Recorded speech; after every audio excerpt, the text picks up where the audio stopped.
Hi friends, welcome to sauce.It channel. எல்லாரும் எப்படி இருக்கீங்க? எல்லாரும் நல்லா இருப்போம். நம்ம சேனலை என்ன சப்ஸ்கிரைப் பண்ணாதவங்க போய் சப்ஸ்கிரைப் பண்ணிட்டு வந்துருங்க. வீடியோக்குள்ள போகலாம். இன்னைக்கு இந்த வீடியோல சன்னா கிரேவி பார்க்கலாம். இந்த கிரேவி செய்யறதுக்கு சன்னாவை 8 மணி நேரம் ஊற வச்சு ப்ரெஷர் குக் பண்ணி எடுத்து ரெடியாக வச்சுக்கலாம். நெக்ஸ்ட் ஒரு மிக்சர் எடுத்துக்கோங்க.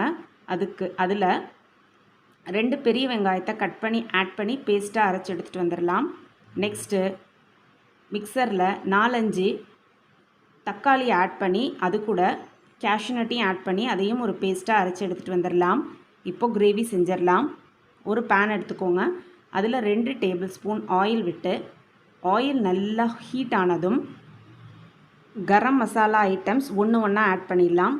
ஃபஸ்ட்டு ஒரு சின்ன துண்டு பட்டை, நெக்ஸ்ட்டு கொஞ்சம் கல்பாசி, பிரியாணி இலை, 1 டேபிள் ஸ்பூன் சோம்பு போட்டு நல்லா ப்ரௌன் ஆகிற வரைக்கும், வாசனை வரும் வரைக்கும் நல்லா ஃப்ரை பண்ணி எடுத்துக்கலாம்.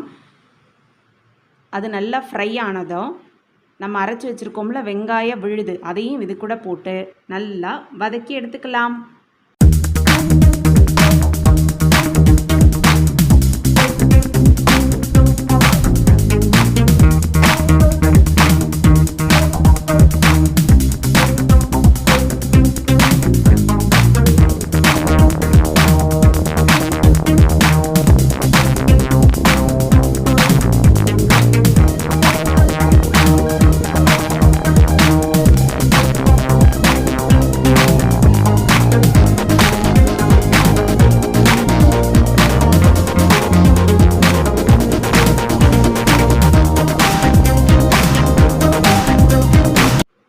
இப்போது வெங்காயத்தோட பச்சை வாசனையெல்லாம் போய் நல்லா வதங்கிடுச்சு.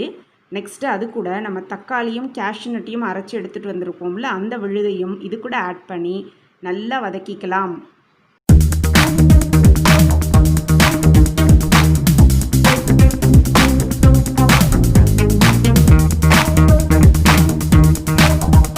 இப்போது வெங்காயமும் தக்காளி விழுதும் நல்லா வதங்கி ரெடியாக இருக்குது. இப்போ அது கூட நம்ம மசாலா பவுடர்ஸ் ஆட் பண்ணிக்கலாம். ஃபஸ்ட்டு 1 டேபிள் ஸ்பூன் குழம்பு மிளகாய் பொடி ஆட் பண்ணிக்கோங்க. நெக்ஸ்ட்டு காரத்துக்கு தகுந்த மாதிரி chilli powder, red chilli powder, தனி மிளகாய் தூளை ஆட் பண்ணிக்கோங்க. நெக்ஸ்ட்டு 2 டேபிள் ஸ்பூன் மல்லி பவுடரையும் ஆட் பண்ணிக்கலாம். மசாலா பவுடர்ஸ் எல்லாம் ஆட் பண்ணிவிட்டு நல்லா வதக்கி எடுத்துக்கோங்க. நெக்ஸ்ட்டு நம்ம வேக வச்சு எடுத்து வச்சுருக்கோம்ல வெள்ளை கொண்ட கடலை, அதையும் இது கூட ஆட் பண்ணி நல்லா ஒரு 5 மினிட்ஸ் நல்லா கொதிக்க வைங்க. லாஸ்ட்டாக இந்த டிஷ்ஷுக்கு தேவையான உப்பையும் ஆட் பண்ணி நல்லா கொதிக்க வைங்க. ஃபைனலாக கார்னிஷிங்க்கு கொஞ்சமாக கொத்தமல்லி தலை தூவி இறக்கணுன்னா நம்மளோட அருமையான hotel style chana gravy ready ஆகிடும். இந்த சன்னா கிரேவியை சப்பாத்தி, பூரி, பரோட்டா, தோசை எது கூட வேணாலும் நீங்கள் சைட் டிஷ்ஷாக யூஸ் பண்ணலாம். இந்த ரெசிபி உங்களுக்கு பிடிச்சிருந்ததுன்னா லைக் பண்ணுங்கள், ஷேர் பண்ணுங்கள், சப்ஸ்கிரைப் பண்ணுங்கள். அப்படியே பக்கத்தில் இருக்க பெல் ஐக்கானையும் கிளிக் பண்ணிக்கோங்க. அப்போ தான் நம்ம சேனலில் போடுற எல்லா வீடியோஸும் உங்களுக்கு நோட்டிஃபிகேஷனில் வரும். இன்னொரு வீடியோவில் பார்க்கலாம். அது வரைக்கும் காத்திருங்கள். பாய் பாய்.